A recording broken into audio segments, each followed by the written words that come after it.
You get $15, Dad. That's what my son Perry said to me. Not hello, not mom passed away. Just that. $15. Said it like he was doing me a favor by calling it all. My name is Carl Mercer. I'm 62 years old. I live alone outside Austin, Texas, in a small house with a woodworking shop out back. I build furniture for people, chairs, tables, cabinets. Honest work with my hands. That's my life now. It's quiet. Most days that's enough. Perry called on a Tuesday afternoon. I was in the middle of sanding down a cabinet door when the phone buzzed on the workbench. I almost didn't pick up. Hadn't heard from him in close to 20 years, not counting the handful of times he called to remind me I was nothing. He told me Lorraine was gone, my ex-wife. A stroke the week before fast. He told me the funeral had already happened and I wasn't on the list. Then he told me her lawyer needed me in Manhattan for the will reading. Friday, 10 a.m. It's a formality, he said. You're not getting anything, but you have to show up in person so they can officially put it on record that you're a zero. I asked him why he really wanted me there. He laughed, not a real laugh. The other kind, because I want to watch your face when they read it out loud. That's honestly the only thing you're still good for. Then, don't worry about the cab home. I'll spot you $15 for the bus. He hung up. I stood there in the shop for a while, sawdust in the air. The half-finished cabinet on the bench. I thought about not going. I thought about it for maybe 2 minutes. Then I thought about Lorraine.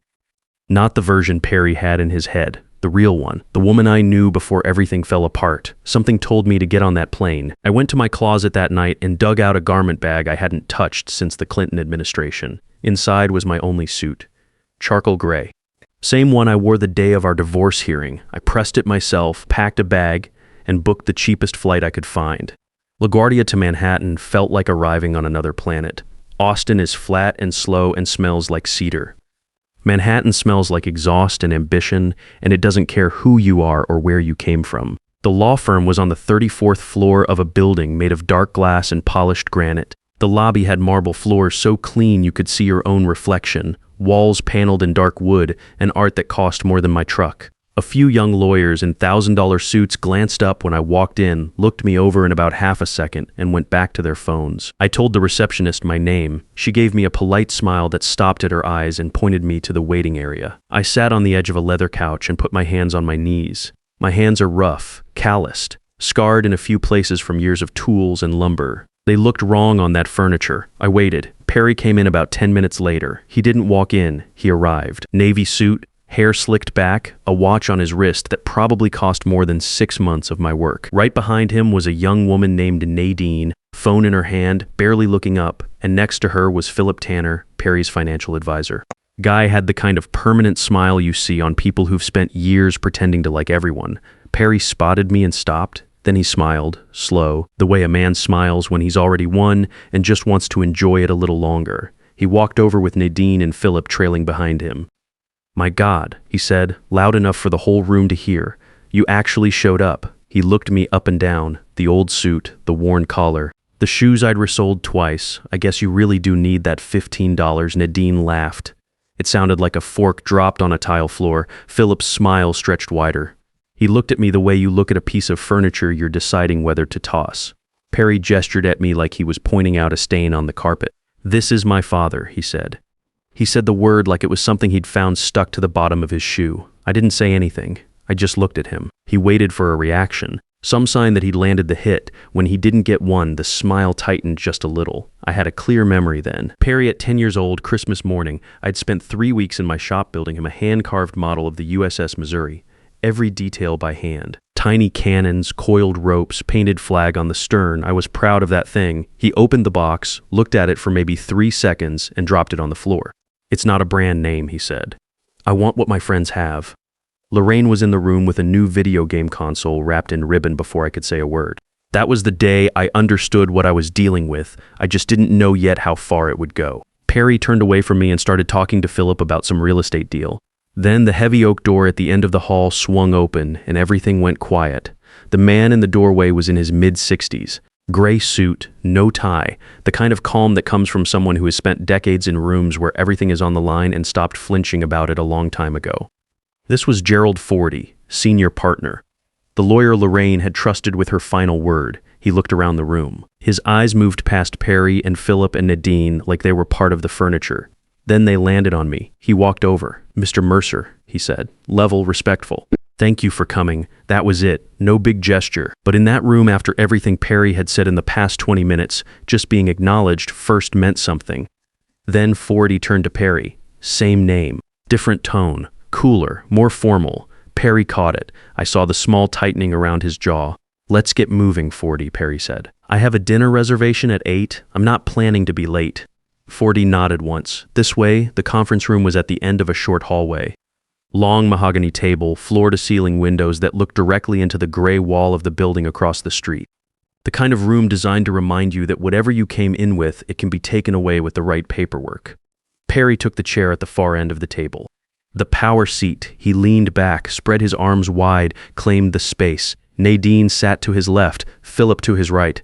I sat near the door. That was fine by me. Ford set a thick leather binder on the table, sat down at the head, pulled out a pair of gold-rimmed reading glasses, and opened it. This is the last will and testament of Lorraine Castellan Mercer, dated August 4th of this year. Perry barely glanced up. He was already bored. The first few items were standard. Debs, funeral expenses, then the early bequests came $50,000 to Gloria Reyes, the housekeeper. 25 years of service. Perry muttered something to Philip. I caught the word peanuts. I remembered Gloria, quiet woman. She always had a cup of coffee ready for me in the kitchen after Lorraine and I had one of our arguments, and we had plenty of those. Gloria never said a word about what she saw or heard, just kept the house running and minded her own business. She earned every dollar of that $50,000. $100,000 to the Monarch Butterfly Preservation Fund. Nadine let out a small scoff. Butterflies? That one hit me somewhere I didn't expect. Before Perry was born, before Castellan Designs was worth anything, Lorraine and I drove an old Jeep down into Mexico. We slept in a motel that charged by the week and hiked for hours into the mountains to see the monarch migration. I remember her standing in a clearing with millions of orange and black wings moving around her, face turned up, eyes wet. It looks like all the souls in the world flying home, she said. 20 years of silence, lawyers, and a divorce that stripped everything from me, and she still remembered that day enough to put it in her will. That wasn't just a charity donation. That was a message. $25,000 to Leonard Cruz, the driver, for his years of service and for never once commenting on the colorful guests my son brought to my home. Perry sat up straight. What is that supposed to mean? Philip put a hand on his arm. It's nothing, just a little joke, but Perry was tapping his fingers on the table now. Things were not going the way he had scripted them. Then Fordy reached Article 6, the part about Perry's associates. To Philip Tanner, financial advisor, the sum of $5,000, with a legally binding recommendation that he apply it toward a course in professional ethics, as Lorraine's own financial records indicated he had, in her words, a significant need for a refresher on the topic. Philip's smile disappeared. His knuckles went white on the edge of the table. Perry looked at him with mild irritation, like his dog had just embarrassed him at a party. To Nadine, Perry's current companion, Lorraine left the high-quality imitation handbag she had attempted to swap for Lorraine's authentic Birkin bag in the master closet the previous month. Nadine's face went dark red. Her mouth opened. Perry told her to close it. He wasn't defending her. He was managing a situation that was spinning away from him. Enough, Perry said, voice sharp. Skip the servant tips and the digs at my friends. Get to the real estate, the portfolio, the money. Read the part where it all comes to me. Fordy stopped reading. He took his glasses off, slowly set them on the table, and looked at Perry with the expression of a man who has been doing this for 40 years and has absolutely no interest in being rushed. Mr. Mercer, he said, very quietly, this is not a negotiation. It is not a business meeting. It is the legal proclamation of a deceased woman's final wishes. I will read every word in this document exactly as your mother wrote it, and you will sit there and listen. Is that clear? Perry's face went red. He opened his mouth. Philip shook his head once fast. Perry sat back. Fordy put his glasses back on, took a small sip of water, and turned the page. Article 7. To Perry, the Park Avenue penthouse apartment and Lorraine's full collection of luxury watches. Perry exhaled like a man crossing a finish line. He laughed out loud, looked straight at me, and said, "Hear that, the watches, all of them." Then Ford raised one finger and said, however, Perry went still. The watch collection is stored in a secure safe inside the penthouse. The key to that safe has been entrusted to his father, Carl Mercer. The room went silent enough to hear the ventilation system. Nadine and Philip both turned to look at me. Perry just stared, face drained of color. What? He said, flat, not a question. Ford repeated it without changing a word. Perry pushed back from the table and stood up. That makes no sense. He hasn't spoken to her in 20 years. He doesn't even know where she lived. He pointed at me. He's nobody. Every eye in the room landed on me. I didn't have a key. I had no idea what any of them were talking about. I told them that straight. I genuinely don't know what you're referring to. Perry stared at me for a long moment. Then he laughed, forced hollow. Fine, doesn't matter. I'll have a locksmith at the penthouse before lunch. It's just one of her games. He sat back down and pointed at 40. Move on, the $160 million, read it. 40 didn't rush. He adjusted his glasses, turned the page with the same unhurried motion he'd used for every other page, and kept going. Article 8, the primary estate. All remaining liquid assets, stocks, bonds, properties, and 100% controlling interest in Castellan Designs LLC and all its subsidiaries. Perry leaned so far forward he was nearly out of his chair, both hands flat on the table. Philip sat rigid. Nadine had finally put her phone down. 40 read slowly. I decree the following first to my ex-husband, Carl Mercer. Perry inhaled sharply, like someone had pressed a fist into his chest. 40's voice stayed even. The sum of $15, 1 second of silence. Then Perry started laughing. A real laugh this time, loud and full, tears forming at the corners of his eyes. He stood up and pointed at me across the table. $15. She gave him $15. He slapped the table with his palm. Oh my God, she was unbelievable. Absolutely unbelievable. Philip saw which way the wind was blowing and nodded along, smiling. Nadine shrieked like it was the funniest thing she'd heard all year.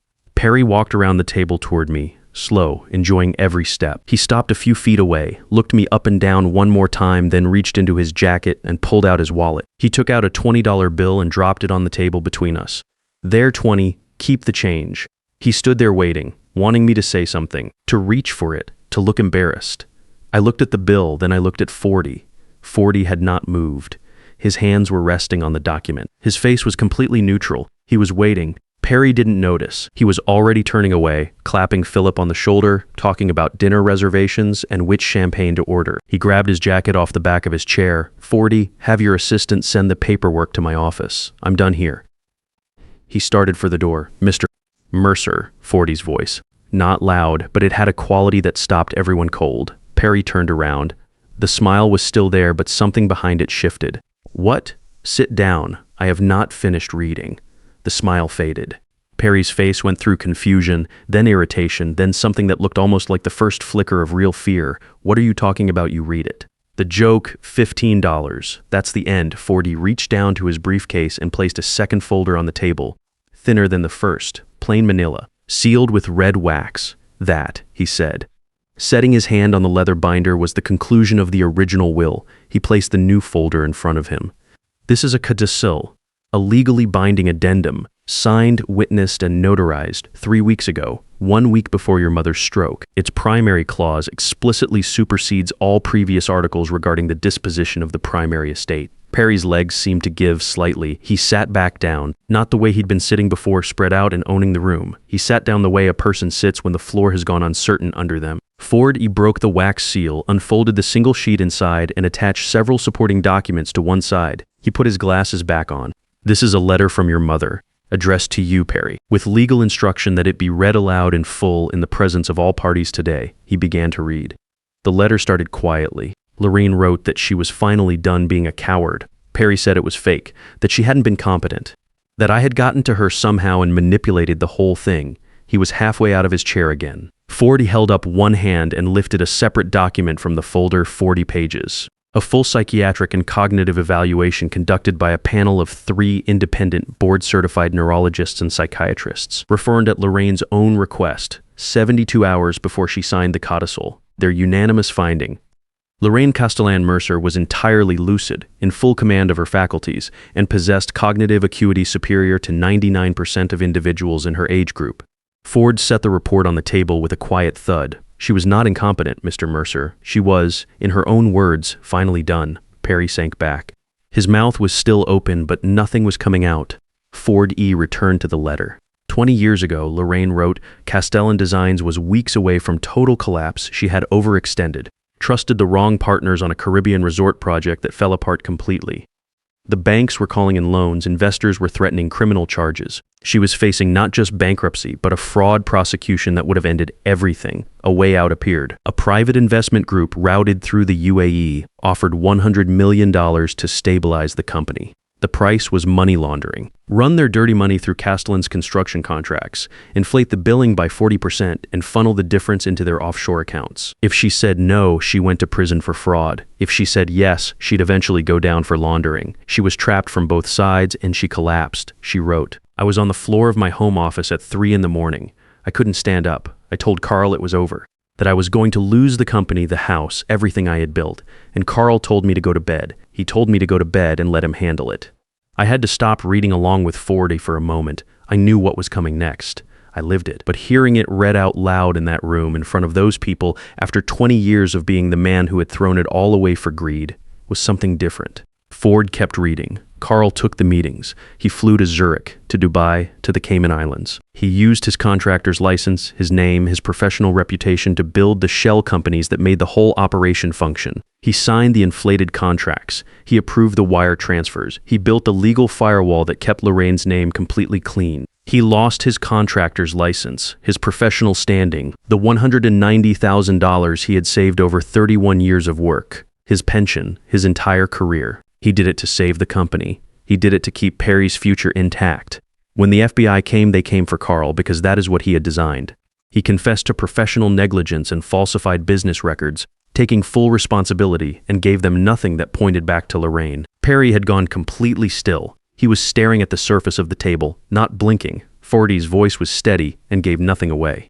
"And what did I do?" Lorraine wrote, "in return for that sacrifice?" "I listened to you," Lorraine wrote. "You came home from Yale, Perry, and you told me your father had betrayed us, that he had used my company for his own gain, that he was a criminal who had humiliated our family. And I, in my shame and in my fear, decided that was easier to believe than the truth. I filed for divorce. I called myself the wronged party. I let the world believe Carl Mercer was a greedy man who had stolen from his own wife, and I never said one word to correct it. Not one word in 20 years, because if you ever knew what really happened, you would have looked at me the way you looked at him, and I could not face that. I was a coward, Perry, and I let you become this." The room was absolutely silent. Fordy's voice was the only thing in it. I looked at my hands on the table. The same hands that had signed those shell company documents 31 years ago. The same hands that built furniture in a small shop in Texas, while the man those hands belonged to was known publicly as a disgrace. Ford kept reading. "The $160 million fortune you plan to walk out of here with today does not exist because of you.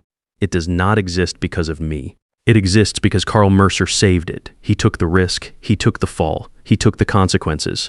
And then he went away quietly and let everyone believe the worst about him because the alternative was destroying the people he loved. You have never worked a day toward what you were about to claim. You have never sacrificed anything.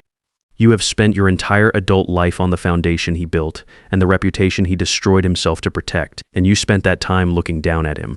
Perry was not moving. His face had gone the color of old concrete. The expensive suit, the slicked hair, the gold watch, all of it looked suddenly like a costume on someone much smaller than the man who had walked in here an hour ago. Ford turned to the final page. "Therefore, having stated the full and unvarnished truth, and in an effort to correct, so far as money is ever able, a betrayal that cannot be undone, I give, devise, and bequeath all of my property, real and personal, wherever situated, all stocks, bonds, liquid assets, my art collection, private holdings, and my entire 100% controlling interest in Castellan Designs LLC and all its subsidiaries, an estate currently valued at $160 million, to my ex-husband, Carl Mercer, not as a gift, as a payment. Long overdue and wholly inadequate compensation for the career I allowed to be destroyed, the honor I allowed to be stolen, and the family I allowed to be broken." The silence after that was different from the silence before. Before, the room had been full of tension and waiting. Now it was just empty. Like something that had been held under pressure for a very long time had finally let go. Perry made a sound. Small, somewhere between a word and nothing at all. He looked at the table, he looked at Fordy, he looked at me. "She wouldn't," he said. His voice had changed. The performance was gone. It was just a man's voice now, cracked down the middle. "She loved me. She wouldn't do this." Fordy looked at him. "She did, Mr. Mercer. And she had it witnessed and notarized." Philip stood up without a word, picked up his briefcase, and walked out. Clean and fast, like a man who had already calculated his losses and decided to cut them. Nadine looked at Perry's face, then at the door Philip had just walked through, then back at Perry. Whatever she saw there settled something for her. "You're pathetic," she said. She grabbed her bag and followed Philip out. Perry sat there alone on his side of the table, then something broke through. He swept the glasses and notepads off the table with one arm. His voice came out raw and loud, nothing like the controlled performance from earlier. She was out of her mind. "I'll contest every word of it. I'll take this to court and burn the whole thing down." He turned to me, and for a moment I saw something real in his face. Not the cruelty from before. Just a man who had just watched the entire story of his own life get rewritten in front of him, and had no idea what to do with that. "You did this," he said. Quieter now, almost to himself. He didn't lunge. He didn't charge. He just stood there, and then the security 40 had quietly arranged appeared in the doorway, and Perry let them walk him out. His voice echoed in the hallway for a moment, and then it faded, and then it was gone. 40 straightened the papers on the table and looked at me. I asked him about the key, the watches. Why any of that? He allowed himself a small smile, first one I'd seen from him all day. That was her test for Perry. She wanted to see if he would humble himself enough to come to you and ask for something, to see if there was anything left in him worth reaching. He reached into his jacket and placed a small brass key on the table between us, slid it toward me. There is a wall safe in her private study, hidden behind a painting. This opens it. Inside is everything. The original 2005 files, the wire transfers, the shell company documents, and every email and letter she sent you asking you to take the deal. I stared at the key. She kept all of it for 20 years, he said. The $160 million was her apology, but this is her giving you back your name. What you do with it is up to you. I picked it up. Small piece of brass, cool in my palm. I walked out of that building into the cold Manhattan air with a key in my jacket pocket and a $160 million decision I wasn't ready to make. But I was not the same man who had walked in that morning in a 20-year-old suit, waiting to be told he was nothing. I knew what I had done. And now so did everyone else. For 31 years I kept quiet because I thought it was the right thing to do. Maybe it was, maybe it wasn't. But here's what I know. The truth does not disappear just because you bury it. It waits. And if you were the one telling it all along, it eventually finds its way back to you. If you have ever sacrificed something real and watched someone else take the credit, or stayed quiet when speaking up would have cost you everything, you already know what that weight feels like. Some of you have been carrying it for a long time. I'm not saying the ending always comes, but I'm saying it came for me. What would you have done with that key? Drop it in the comments. I would genuinely like to know.